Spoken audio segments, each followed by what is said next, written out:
Passando hoje para falar aqui, eu sou Érica Lopes. Quem não me conhece, eu sou psicóloga, terapeuta, formadora de terapeutas sistêmicos, trabalho com constelação, com práticas integrativas e complementares.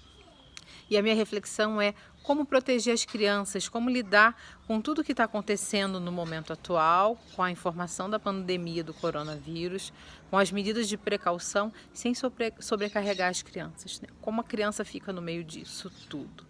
Então a gente pode repensar no lugar, no papel de cada um, na importância do pertencimento. Eu sei o meu lugar, eu tenho um lugar na minha família, eu pertenço a essa história. Portanto, eu sei o meu lugar e sei o lugar dos meus filhos. E qual é o lugar dos meus filhos nessa situação? A criança não dá conta, ela não está preparada emocionalmente, estruturalmente falando, como o adulto. Ela está num momento de vitalidade, se ela está no primeiro setênio dela, se ela está no segundo setênio, ela está processando as emoções, ela está entrando com esse processo informacional das emoções. Então, eles não têm esse pensamento que o adulto já tem, formado para digerir tudo o que está acontecendo.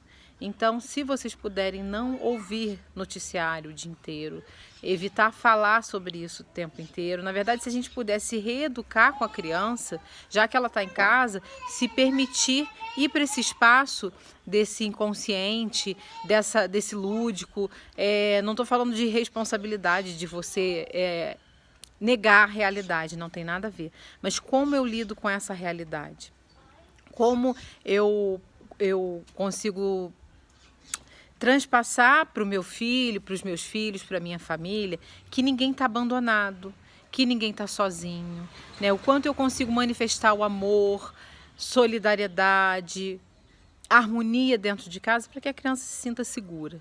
Então, ela tem que lavar a mão, a gente sabe disso, tem que ficar em casa também, mas ela não precisa ser bombardeada de informações por noticiários e redes sociais. Até porque a gente sabe que o noticiário ele é projetado para adulto, não para criança. Então, não ajuda, não faz sentido. E se a gente para e pensa num olhar sistêmico dentro dessa situação toda, a gente vê, né, o pertencimento, a gente vê o quanto eu tenho dificuldade de entender que eu pertenço, que eu tenho um lugar na minha família, que do jeito que foi o jeito certo. E aí, exatamente nesse primeiro movimento, eu tenho dificuldade de aceitar a ordem, compreender, aceitar e respeitar o lugar do outro. E isso quer dizer também saber o meu lugar de mãe, o lugar do meu marido de pai, de marido, o lugar dos filhos nessa história. Então a gente protege, permitindo que chegue a eles aquilo que tem a ver com a idade deles, aquilo que eles conseguem dar conta. A criança não tem condição de digerir em termos maiores tudo o que está acontecendo com a gente. Então o papel da gente é proteger e, de repente, se voltar para um processo de autoeducação, de aprendizagem com a criança. Ao invés de eu querer moldar do meu jeito, tem que fazer isso, fazer aquilo outro. Então tem mães que estão pirando porque elas querem fazer 1000 atividades com os filhos e querem fazer um roteiro assim que é como se o ócio, como se parar para pensar fosse algo negativo, e aí elas estão se esgotando, os filhos também estão estressados. Então a dica é: desacelera. Se o movimento do mundo agora foi te resumir a ficar dentro de casa com a tua família, com certeza tem uma informação maior aí por trás disso tudo.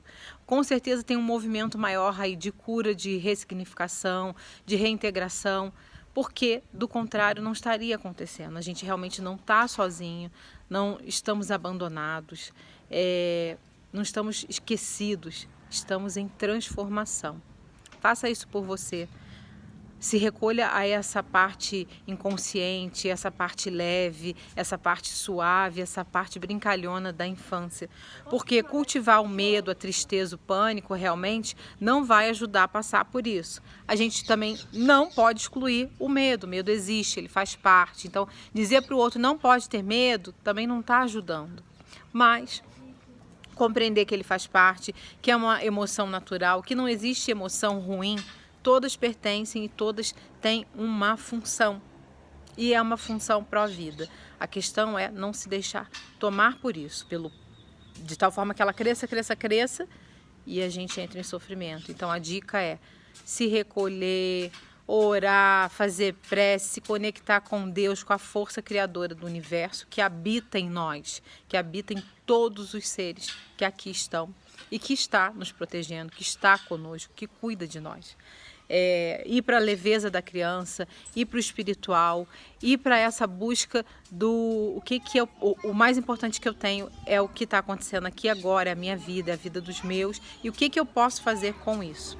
Esse é o meu convite, essa é a minha dica. Um abraço, e eu estou aqui junto com vocês, junto com os meus e junto com vocês também.